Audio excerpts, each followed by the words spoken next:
Welcome to Wise Verity. In this video, we're skipping the blockbusters and Oscar bait to highlight the underrated masterpieces that slipped through the cracks. From neon-soaked indie heists to mind-bending thrillers you've never heard of, these are the movies that prove the best stories aren't always the loudest. Drop a comment below and make sure to hit that subscribe button and turn on notifications. Heretic. The narrative follows two young Mormon missionaries, Sister Barnes and Sister Paxton, as they knock on the door of the unassuming Mr. Reed. What starts as a routine attempt at proselytizing quickly devolves into a psychological trap. The final act shifts into a more literal escape room scenario. Reed forces the sisters to choose between two doors, one labeled belief and the other disbelief. The story moves from the cerebral to the visceral as the sisters are forced to apply their faith and their wits to survive a labyrinth designed to prove there is no divine intervention and only human manipulation. The strength of Heretic lies in its restraint. By focusing on the power of language and the terrifying realization that a polite host can be a monster, it creates a unique brand of horror. I Swear. The film tells the true story of John Davidson, a man who became a national figure for his work raising awareness for Tourette syndrome, after being the subject of the famous 1989 documentary, John's Not Mad. The narrative is anchored by his relationship with his mother, Heather, and a life-changing friendship with Dottie, a mental health nurse who provides the compassion John so desperately needs. Aramayo delivers a masterclass in physical acting.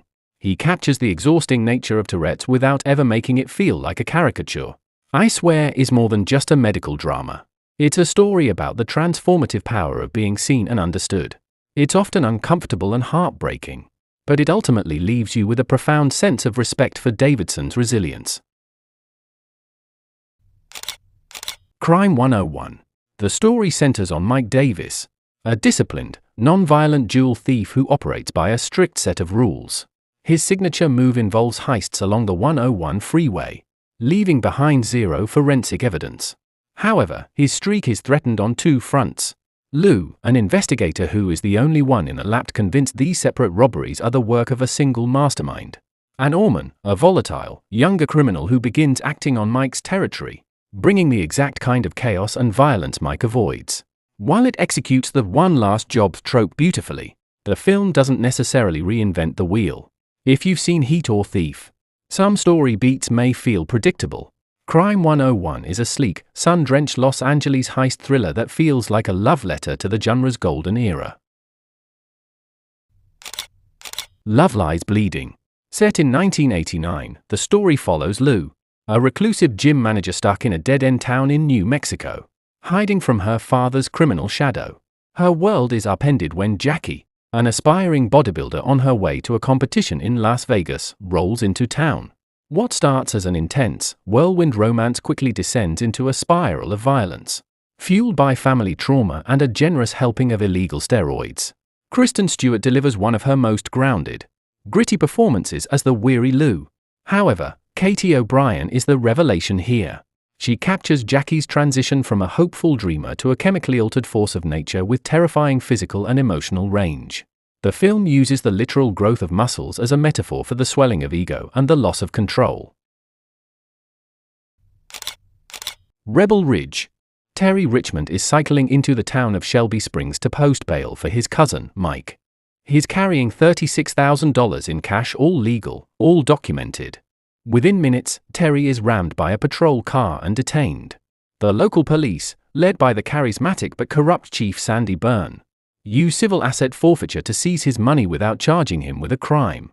As a former Marine specializing in martial arts program, his first instinct is de-escalation. If you're expecting a high body count, you might be surprised. The specials of Rebel Ridge lie in its non-lethal tactical realism.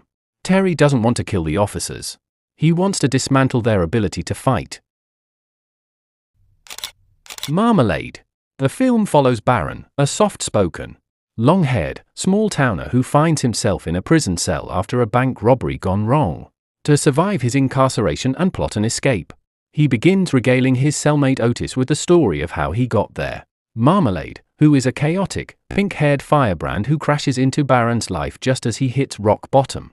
As Baron tells it, he was a puppet lured into a life of crime by this manic pixie dream girl to save his dying mother.